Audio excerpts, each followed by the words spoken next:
Hey stranger, how you doing? My name is Heero.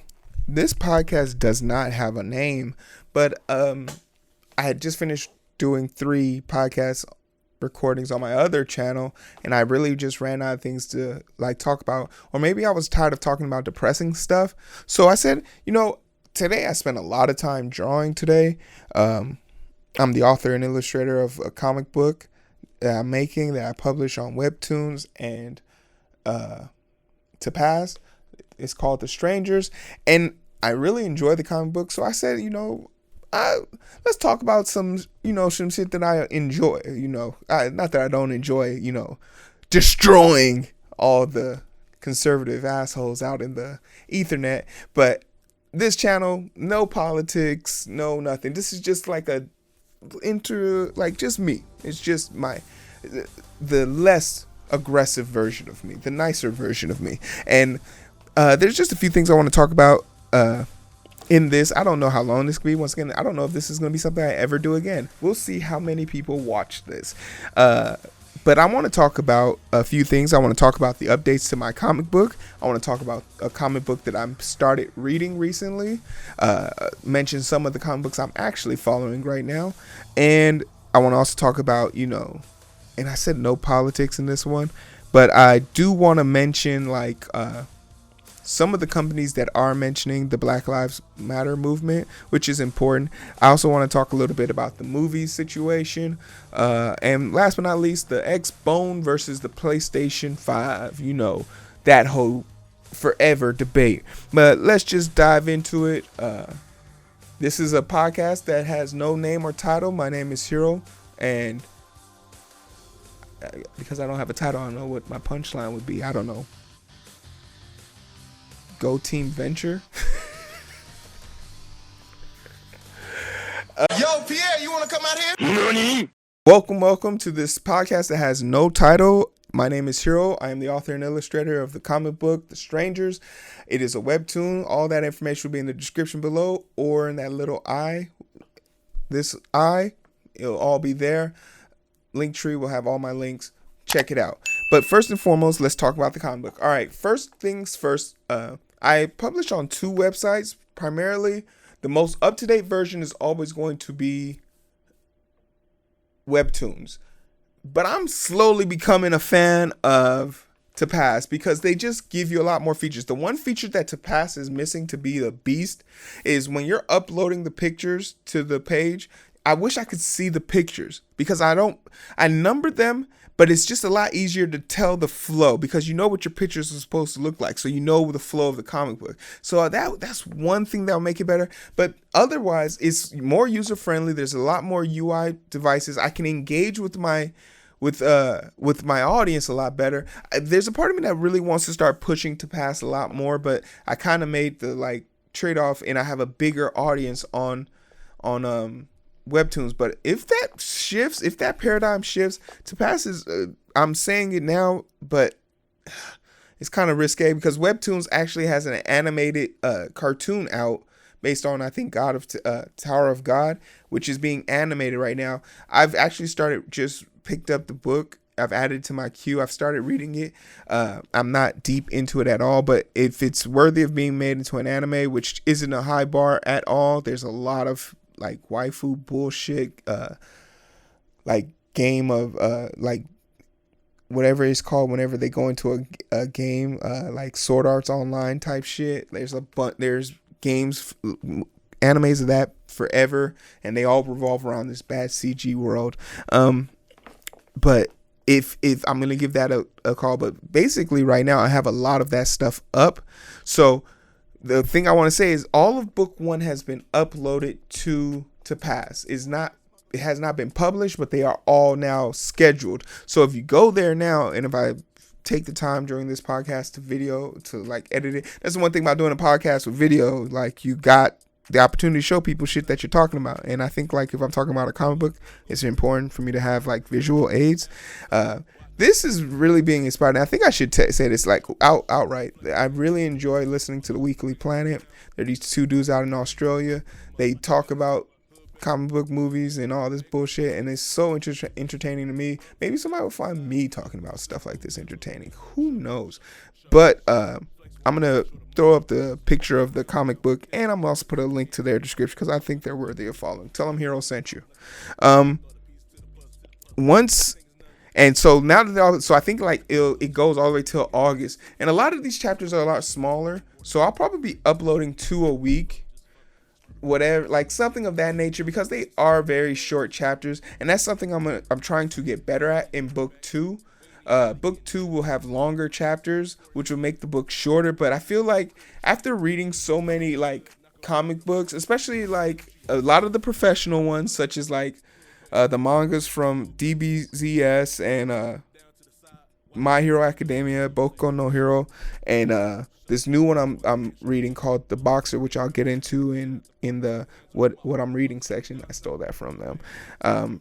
But basically, the suspense is not so much suspense if it's so short that you didn't get enough expectation. So I think building on these stories, I'll be like, a lot of my stories are designed to cut off at a certain point, but they can continue. So I think I'm going to fall in line with that. And it just gives the reader a lot more to engage with and fall into a rhythm. There's something great about falling into a book or falling into a story and then like being ripped away. It's like, damn it, I got to come back next week. I literally scream out, fuck, every time I get to the end of a chapter, and it's just like this good part. Like at the end of Boku no Hero for, I think, 266. I don't know when this is gonna come to 276. I don't know when this comes out, but like literally, what's his name? Shigaraki's like, oh, Eraserhead, you're so cool, and it's just like, oh, like, come on. Like, he just literally said, hey, don't touch my students. And he's just like, oh, you're so cool. Or DBS. Spoilers for all of these if you haven't read them. Sorry. Vegeta, Super, I'm almost done with you. If Vegeta doesn't, I'm here saying it now, if Vegeta doesn't get the decisive blow in Super against Moro, I'm done with Super. I will not support the anime. I will not support this manga anymore because Vegeta is my favorite character. Vegeta has the best arc in the whole entire story. Literally went from blowing up the earth, wanting to blow up the earth, eradicating a whole race of people, to atoning and being comfortable with the idea of going to hell for his sins. Like, he has a wife and kid. Come on. He's the MVP. If Goku never came back, Vegeta would be the protector of Earth. It wouldn't be Gohan. Get fucked. I said it. Let's fight. But yeah, so I have my full comment. And the first book, once again, guys, I'm working with my editor, who is a way better writer than I am. A lot of things sound cool in my head. They make sense in my head. They don't look good on paper. And that's what's helping me. Wait, I have to blur that out. I don't know if I have a spread. I'm going to blur that out. My editor's name is CC Jackson. So CC will be helping me take care of the comic book from an editorial stance, but he has a very important job where, for me not paying him any money to do this, I'm not going to make high demands or requests of him. If I become successful enough in this comic book industry to bring him on board, I'll let him decide if he wants to work for me. But I highly doubt it because he'll definitely be richer than me regardless of what he chooses to do.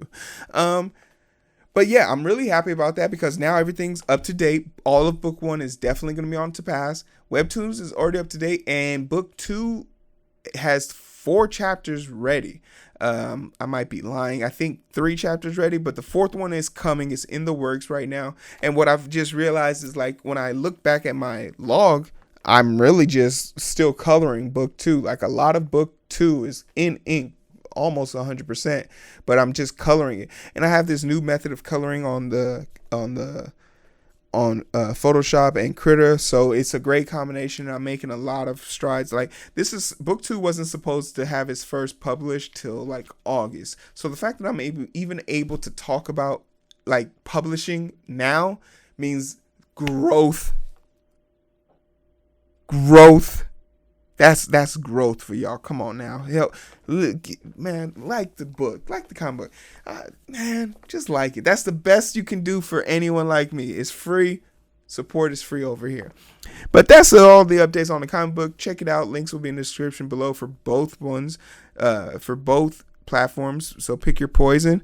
But let's talk about a little bit about branding a little bit, because it is important, and I'm gonna make this kind of short and sweet. If you are a company and you are trying to, because it's all about money with these companies, so I don't really want to. The only company that has the right to talk about, like, this isn't for safe faces, Ben and Jerry, and I'm going to the grocery store in about 5 hours.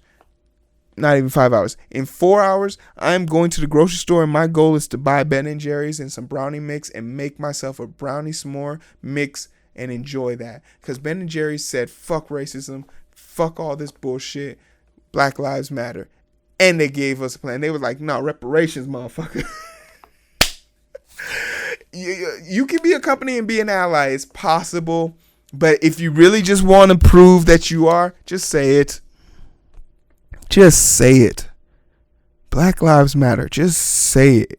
It's socially acceptable now. You won't get cancel culture for it. You won't be called fake for it. But all this, we support African Americans and we don't like racism. Really? Your board is all white. All your janitorial staffs are minorities. All your people who you are calling essential workers on the front line that you're no longer giving, that I said I was going to get into politics. Let me stop. Just say Black Lives Matter. This is not a political show. If you want to know how I feel about these things, go check out my other show. It's called The Identity Booth. It's on a different channel. You'll get to know who the fuck I am on that channel. This channel is not the real, This channel is not the real Heero. This channel is the nice Heero. So let's be nice. Let's talk about some movies. I just saw this picture. And while I'm not going to talk politics and this shit, in order, guys, it says John David Washington is the protagonist. Why the fuck is Robert Pattinson, which I also stole from the Weekly Planet, why is he in front of him? See what I'm talking about? Be an ally. He's the protagonist. He's at second place. He's the protagonist. He's second place. I'm going to fix this. I'm going to put him in. Boop, boop, boop, boop. Editing. He's in front now. I really enjoy movies. I enjoy Christopher Nolan's movies so much, and I'm not some connoisseur. I haven't seen the Rosebud movie. I haven't seen Gone with the Wind. I don't like what's the one with Quentin Tarantino, Samuel L. Jackson? They doing the twist with Uma Thurman. Pulp Fiction. I don't like that movie. A lot of classics I'm not a fan of. Just don't find them interesting. But Christopher Nolan has consistently made movies that I'm a fan of, all the way down from Memento to the one where he's on the island with Leonardo DiCaprio. Some of his earlier works, Inception, the Dark Knight trilogy, obviously, the full cut, Dunkirk. Like, he's made some great movies. Interstellar. I could go on and on. There's not a movie of his I don't like. And I really want to experience this movie in theaters. Christopher Nolan's method of directing just speaks to me, and I really enjoy it. I would love to see him make a Superman movie. Love to see him do a Superman movie. Do you know how good that would be? I was a fan of the first Man of Steel. Not a fan of the rest of DC's properties. God, no. But Man of Steel spoke to me. Man of Steel had a Christopher Nolan vibe to it. I feel like what's his name, Zack Snyder definitely was vibing off of The Dark Knight. Like, oh, this Batman should definitely meet this Superman. That's what he wanted, but that's not what he got. He got Ben Affleck. Get fucked. I want to see Tenet in theaters. I want to see John David Washington, who is doesn't like to be referred to as Denzel Washington's son because he is his own identity, and I totally respect that. But Denzel Washington is he's my favorite actor. So by default, his son is second. Like, and not even second. Sorry, his wife is second because his I gotta Google her name now because I refuse to call Denzel Washington's wife. She has a fucking name. What is Denzel Washington's wife's name? Washington's Denzel Washington's wife. Sorry.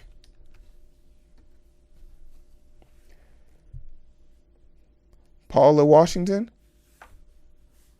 Paulita?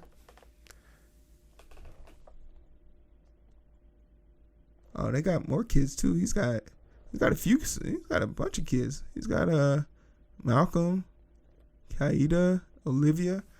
But Paula Washington is my second. She has some first like screen works for television and more like film and like singing and like daytime stuff, but like I enjoy her energy. She's auntie energy that I approve of.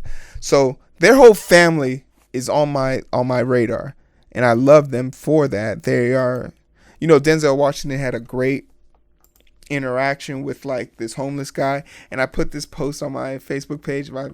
If I feel like editing in, I'll put it here. I just feel like if anything Denzel Washington says, he says it in a way you hear his voice. He's in that bracket, that tier level now with the voices like of Mufasa and Samuel L. Jackson and what's the dude's name from who plays God?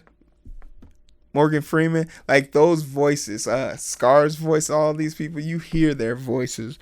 I feel like Denzel's up there. It's just like, hey, I'm here for you. Okay, I got your back. Do you hear me? I have his cadence, his tone, you love it. So I want to see this movie Tenet in theaters. No lie, I'm not gonna sit here and lie, but I'm not about to go out here in a pandemic and see this movie. Like, I will wait till next year for this movie to come out, but I want to experience this movie in theaters. One, my TV's half broken, so I can't really enjoy it from a stance of like, oh, I get to watch it at home. This is a movie I would pay $35 to get it in house, but if I did, I would have to buy a new TV, and I'm okay with that. I would buy a new TV to watch this movie because my old TV is like broken.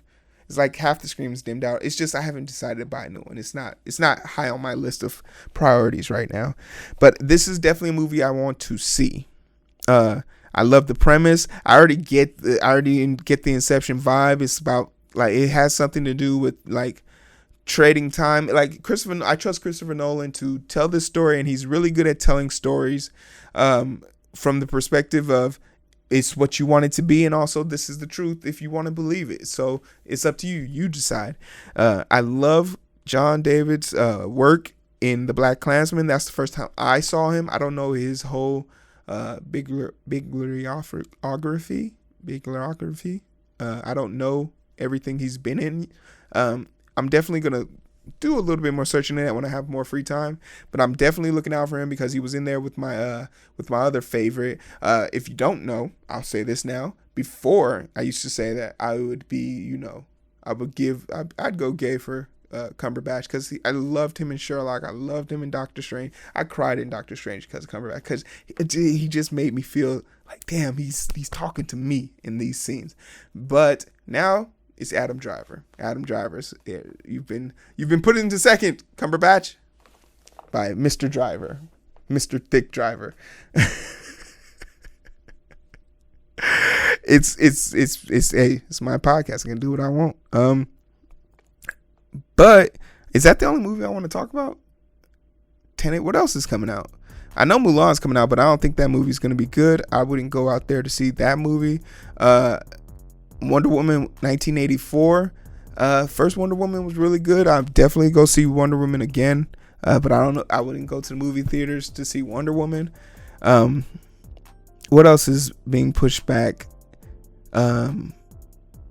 WB owns both of those, so like, yeah. So there's that. I don't know. I don't see a reason to like indulge in going out into the ether and like being unsafe.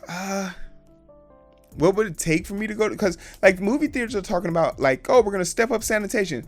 Step up. You guys didn't have good sanitation from the beginning. How many times have you gone into a movie theater and your shoes get stuck on the floor as you're walking? And you come out of your fucking shoe because the floor is so damn sticky. People, the problem with, social distancing, it requires you to depend on other people, and other people have proven time and time again they are not reliable, they're not sanitary, they don't give a fuck. Like, look at any shopping area, and I promise you're gonna find a cart in a parking spot 4 feet away from the carping shot rack. Like, it's just, people don't give a fuck. So how can you trust them to, do their part to keep you safe? Okay, we're gonna require everyone to. AMC just came out with the thing saying they had required them to wear a face mask, and it dropped their stock like a fucking brick. I'm buying the dip though, I got in at 523. I'm hoping it gets to like 519. Probably like 507. I'm gonna buy again. 300 shares, man. Because eventually the movies are gonna open again, and Hollywood won't let the movie industry go bankrupt. They'll protect it because that's their moneymaker. It's like a concert. It's like the musicians now. They're gonna protect the live venues because that's how they make their money. But movie theaters, I don't trust movie theaters to the standards that they think they're going to achieve. I don't trust a bunch of 16-year-old and 15-year-olds working a summer job to actually handle, because you already know what's gonna happen. Some fuck twat gonna come in there with her 8 kids saying, I don't have to wear no mask. I'm a free woman. And my 8 kids aren't vaccinated. And they don't believe in this coronavirus. You know it. A Karen's coming. You know she's coming. And I just don't believe that the front line of AMC is built to handle that atrocity. So I'm not gonna put my life in risk. I'm not. The movies, would I bootleg these movies? No, honestly, I would pay for them. Because I want to support the arts. As a person who creates art, I want to support art. Like, there was obviously a time where I would download a car, so that means I would download music. I wouldn't download a car. Yeah, the fuck I would. If I could download a car and make sure there's no way no one could trace me, you fucking right. Idiots. But, like, it's so hard to make a case because, you're gonna make us wear a mask, but how are you gonna sell your goodies? Every time one fat, greasy, clogged artery Bill Bago idiot opens his mouth to stuff his face with diabetes popcorn, he's putting us at risk, putting all of us at risk. A place where people actively cheer, gas. Yeah, they touch everything now. I can't. I'm not going. I already said it. I'm not going outside until the White House is open for tours. Like, it's just not safe. Which leads me to the next big thing. We had the reveal of the PS5 and the Xbox. And full disclosure, I think you need to own one of these consoles and a Nintendo console. So that means you own either an Xbox or a PlayStation, and you automatically own a Nintendo. Nintendo isn't the superior console, but it has the superior games. I've been playing Smash Brothers since the 64. I have never beaten a Mario game. I'm not a fan of Mario games. I've always wanted to try Mario Maker and like not try it in a sense, but like just play. Like, I want to beat a Mario game before I die. But like, for some reason, as a kid, I like hit this ceiling and I couldn't beat these water levels. And it's the same thing in Sonic levels. Water levels were the bane of me as a child, but I feel like it's one of those things as a child, my brain couldn't wrap around it. Like, I wasn't old enough to beat the game. But like, if I played it now, I'm pretty sure I could beat the game. So like, one day when life isn't, destroying me, I'm going to try and beat a Mario game. I definitely found the Mario 64 games terrifying as a child. Like, I remember like thinking like, the Goombas were terrifying to me, and but I've always been a coward. I don't like scary games like the Resident Evil games. 7 was just fucking mind-boggling, but I do enjoy watching people play the games, like especially good people, like people who don't get bit or hit, like these no-hit runs. I like watching them because I know they're not going to get hit, so it's comforting to me, and every time I see them fail me, I lash out. But full disclosure, I have a Switch. I have Smash Brothers. That's the only game I have in whatever free game. Oh, and now that you mention it, they do have a free version of like the retro Mario games. I'm gonna go back and see if I can beat some of it, because I played Yoshi's Island, and once again I got stuck on that ghost level, and I didn't understand how to beat the big boo. But the fact is, you just have to look away, throw the egg at the wall, and it bounces off and it hits him, because when you're looking at him, he's invisible, but when you turn your back, he's not. And the thing about it is pattern recognition, which is something I'm not good at. It's you have to tell me. I'm a dunce. You just look at the wall and you've seen that bricks bounce off. You've done it 100 times because you would have to do it to get special power-ups, and you know that. But it wasn't until like the third time you've done it, you saw a boss in the way, and you hit him, and you're like, oh, you see it happen, but you don't pay attention to it. So that is what I'm going to be thinking about as far as that. So we've established Switches. I enjoy having a Switch. I don't play any other games on the Switch except for Smash Brothers. But the PlayStation and the Xbox, the great debate. It's always going to be a debate about this. So from the specs perspective, Xbox is better, just outright from the specs, from what I've gathered. But none of that really matters, because it comes down to what you can play. I'm pretty sure Xbox is doing double time to make sure that, and they've been buying up shit like to make sure that they have some great exclusives. But from an exclusive standpoint, the type of games I play, the last 5 years, the games that I've beaten have been all of the Arkham games, Spider-Man PS4, Kingdom Hearts, that Transformer game. I have to actually like look at my thing, at my log. Like Fortnite is up there. What other PlayStation game?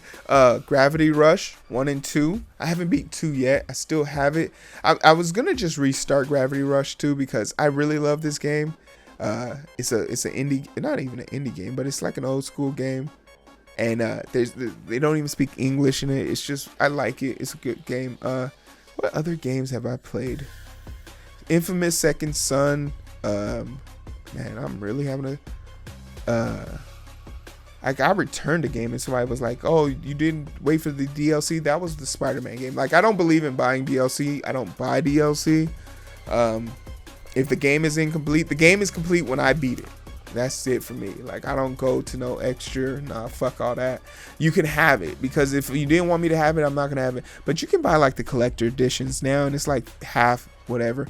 But PS5 is definitely gonna be the one I get regardless of the specs. And there's 2 versions, and there's hypothetical price for both of them is one's going to be like 300, like sub $400, and one's gonna be sub $500. So $300 and $500. And to be honest, for a console right now in this current climate and condition, that's probably as much as you can ask anybody to give. And I'm here telling you as a person, I'm not gonna be buying them when they first come out.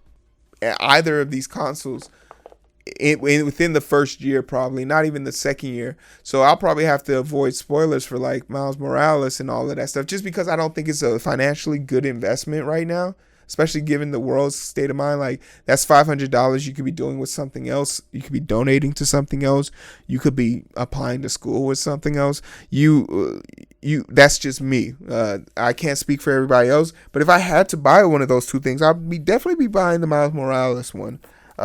And it's only for Miles Morales, because I wasn't a big fan. I'm not a big fan of any of the Assassin's Creeds. I'm not a big fan of the what's the one with the Agent 47 Hitman. I didn't play Horizon Zero Dawn. I thought it looked really, really pretty, but I didn't find it to be interesting. I don't like that aesthetic of like video games. I don't. The Last of Us won't be appealing to me. They're going to open GTA 5. I played GTA 5 on beat GTA 5, and they're going to open GTA 5 and 6, I believe. Well, 5 is going to come out before on PlayStation 4, and GTA 5 has made them so much fucking money. It's been on PlayStation 3, 4, and 5. That game is about to stretch 3 gaming consoles. That's crazy. They making money off of that.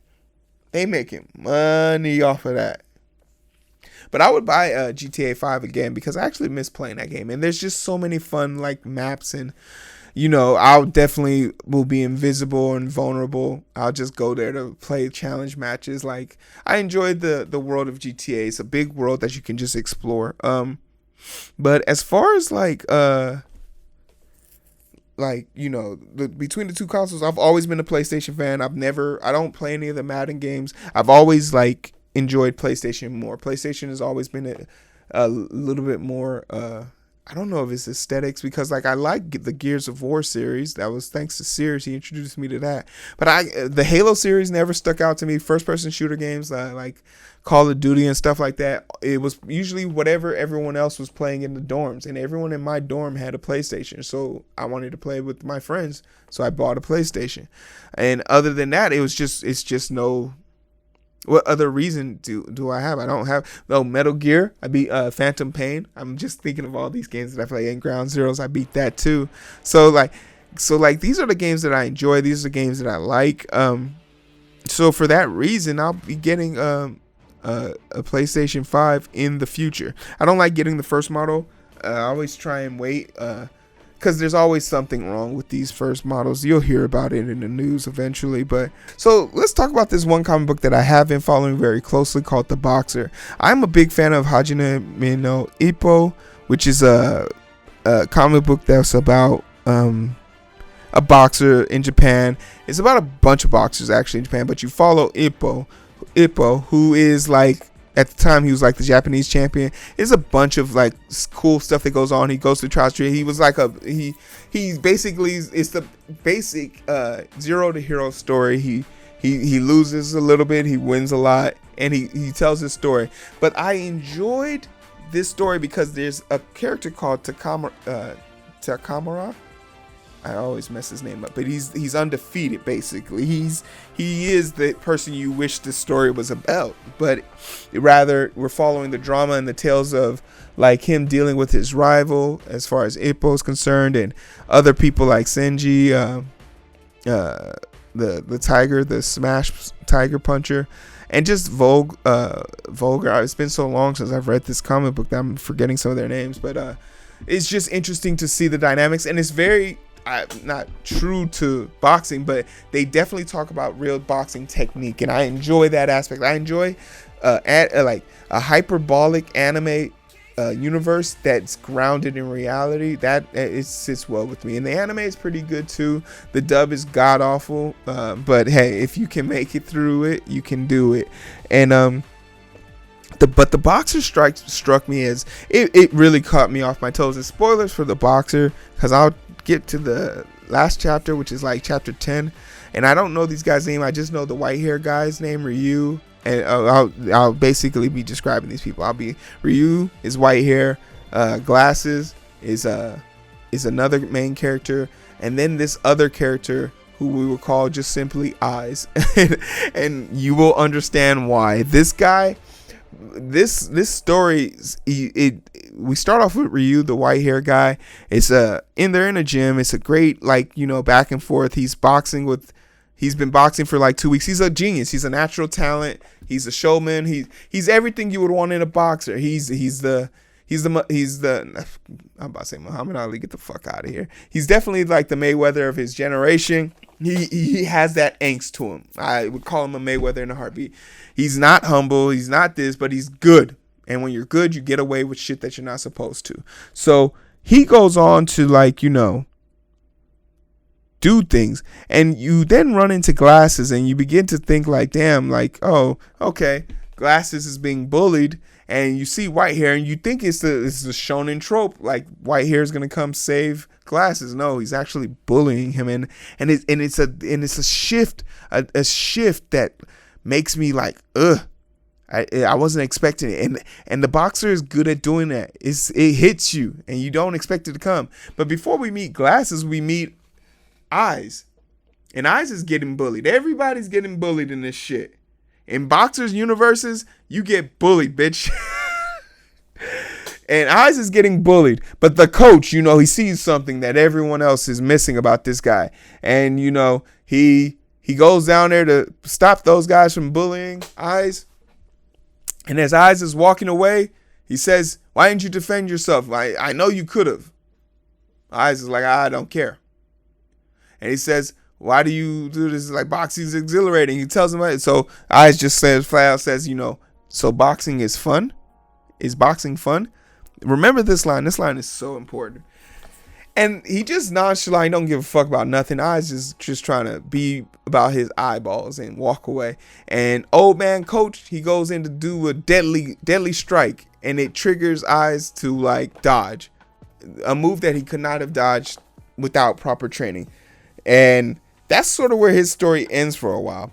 We then meet up with the thing, and it's just a bunch. I think you guys should definitely read this. But basically, the last chapter, fast forward to a few things. It's all worth reading. There's a moment where it becomes innately important for you to realize that the protagonist of this story isn't Ryu, the white-haired guy. The protagonist of this story is Eyes, Ryu, and Glasses. And I love that. Because I love that so much. And I'm eager to see more. I really want to see more. Go support it on Webtoons if you can. I think you should. I don't have the money for that. I'm lying. I do have the money for that. I just don't. I don't. I really don't have the money for that because I'm paying for school and shit. Like, I enjoy happiness. If you can, throw in a buck or two. Hey, hit up my Patreon or some shit. Send me the money. I'll pay for it. But yeah, I think it's a good thing. I'll leave the link below and everything. All right, guys. It's been a pleasure. Thank you so much for joining me. Like, share, subscribe, do the whole thing. All of my information, all my links will be in the description below. Don't hesitate to reach out. If you have a name for the podcast, let me know. Suggestions. I'm open. My name is Heero. I'm the author and illustrator of The Strangers. It is a comic book, and I hope you guys enjoy it. Take care of yourself, stranger.